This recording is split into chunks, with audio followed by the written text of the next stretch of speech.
Hey guys, Kai from Kaizo Take a Corner here to review One Piece chapter 860.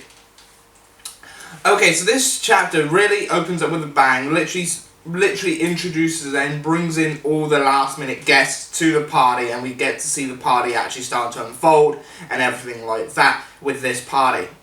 That's the party too much. Oh, yes. And it literally does show how many guests there are. We did get to see a lot of new characters introduced in the first couple of pages, and we get the introduction of Dogtooth, the second son of the Charlotte family, according to the information that we saw in the chapter. But the other character we saw was the Queen of Pleasure of the Pleasure Quarter, Stussy. Then we got the Great Mortician, Drug Belclo. And then we have the Councillor Gibson and the Deep Ocean Current Umet. And we also get Dufeld and Big News Morgan. Now, some of these characters, I have a funny feeling, are connected to the reason why the wanted posters have changed. Is due to some of these characters that I just mentioned here have connection to the Germa, and these are the characters that probably made sure that Sanji's wanted poster just said alive only at the time of the wanted poster. Probably after this whole event blows over, it's most likely going to change to live or dead now, with like everybody, all the rest of the Straw Hats wanted posters. But we know at this moment in time that these are probably the German connections, and they are all connected to the German and Big Mom in some ways, because these are probably the people from the underground, from the underdown brokers, you know, that big underground plan thing that Doffy ran and everything like that. They're probably into that as well. They probably were part of that as well, and they're all connected in some ways. Later on in the chapter, we get the introduction of a character that wanted revenge, because apparently his father, Big Mom's sent him his head of his father, and he wanted revenge of Big Mom, and then apparently he got shot by the second son, known as Dogtooth. Dogtooth has apparently been able to master his concrete to the point where he could see slightly into the future.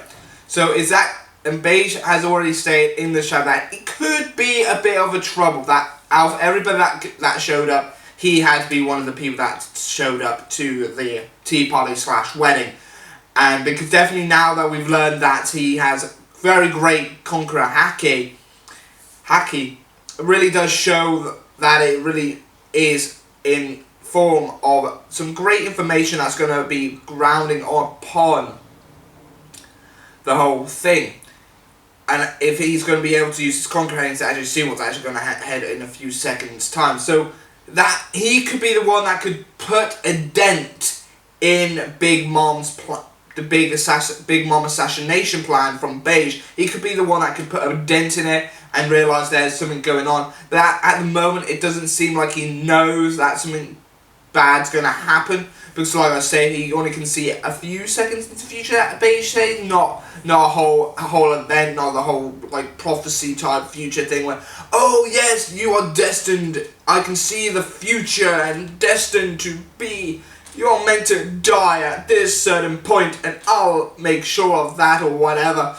It's not one of those like prophecies that I can see the future and I can see that you're gonna die and it's true because I can see it type of thing. So he only can see like a few seconds because of how much of his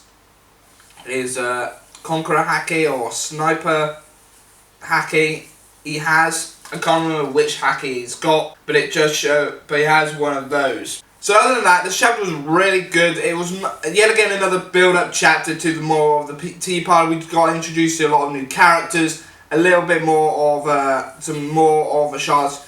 We also got introduced of a flashback with Jinbei in this chapter of his actual plan and everything, and how it went down with his actual crew under the sea. How he told his crew to run, because we learned a little bit more of the roulette wheel that we saw really early on, not near the beginning of the arc, but when Jinbei first was introduced in this arc a few chapters back. And we learned that all the numbers on the roulette wheel are also the amount of crew members that will be going down along with Jinbei if he went through it. So the roulette wheel was something that was planned to just not kill Jinbei, but also a certain amount of his crew as well. And Jinbei said that, so Jinbei's crew might end up going back to Fisherman Island. They mentioned that they were going back to Fisherman Island as well, so there is some that because they're going to be worried about the kingdom as well because of them at the moment being in Big Mom's territory and everything, so they are worried about that as well, and they're going to be going back to Fisherman Island if everything goes as smoothly as Capone wants. Also at the same time Jinbei has already fully decided that he wants to join Luffy. He didn't care when and what point in time, but he feels like this arc, this current moment is the right time to go off and join Luffy and protect his new captain, Luffy, at all costs. Even if he's not a Straw Hat for the longest time, he is being part of the Straw Hats now for this arc, and he's there to protect Luffy as much as possible, even if it means he will die in this arc. It's now in a 50-50% zone chance where he can live, but knowing that he can also die because he's not an honorary member yet of the Straw Hats. He hasn't actually stayed or mingled with the rest of the crew or anything like that, but he is most likely going to either, Owen might actually make him alive and he's going to stay alive, then because knowing us, he doesn't really kill off Straw Hat members.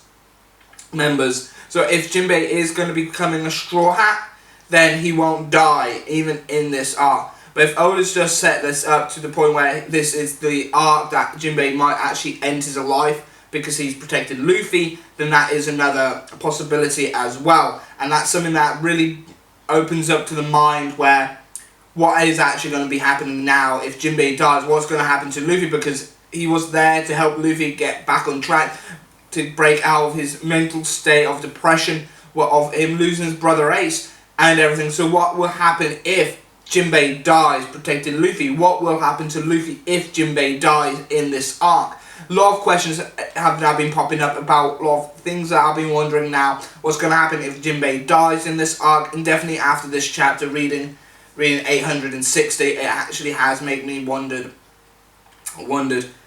what's going to happen with Jinbei and everything. Other than that, this was actually a really fun chapter of introduction, a little bit more characters, a little bit more flashback of what Jinbei was doing behind the scenes before he met up with Luffy and co and everything. So it really is it was literally great for a mini flashback of what some pirates were doing at this time and what Jinbei was discussing after the whole event of the roulette wheel, and he went back to some pirates to discuss about that. And then we get all these new characters being introduced. I'm a bit now curious about Dogtooth as well about how much of ability he's going to have in denting the plan to kill Big Mom. Everybody, Ichini or San, Ichini or Niji wondered why Reija was in a different room and she just went everything. That was really at the beginning of the chapter, but that I didn't want to really discuss about that because it was just the Vinsmoke and everything. So I just wanted to give my 2 cents on that. They were just discussing where Vinsmoke is and everything. End of the chapter, we got to see Sanji in his suit that he's going to be wearing, not a full-on suit, but and he's looking down, hoping that everything will go smoothly and as planned and everything. So, but other than that, this was a great chapter. There were some bit of flaws here and there, but I'm not very good at picking out the flaws, but I have a strong feeling there are some little bit nitpicks and flaws in this chapter, and I like to mention that there were some, but I can't really tell you which part of the flaws that there were or some of the gripes I had with the chapter, because other than that, I did enjoy this chapter as much as the next person had, and I'm really glad that this chapter is out, and I'm really glad about what's going on with the chapter. So, other than that, hopefully you guys enjoyed this week's chapter, and I'll see you next time. I've been your host, Kai from Kai's Take Corner, member of the 00 Club, and join the universe on Facebook as well. Great place if you're an anime wrestler community as well.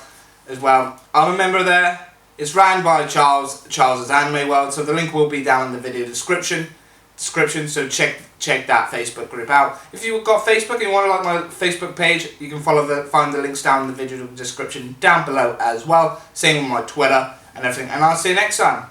Bye bye for now. See ya. Hey guys, hopefully you enjoyed this week's review of chapter 860 of the One Piece. Now you can check out the playlist and the last One Piece review that I did last week as well, that are appearing on the screen right now.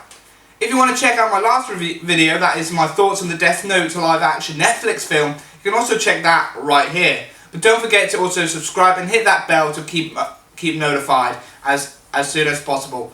But I've been your host, Kai from Kai's Take Corner, and I'll see you next time. Bye bye for now. See ya.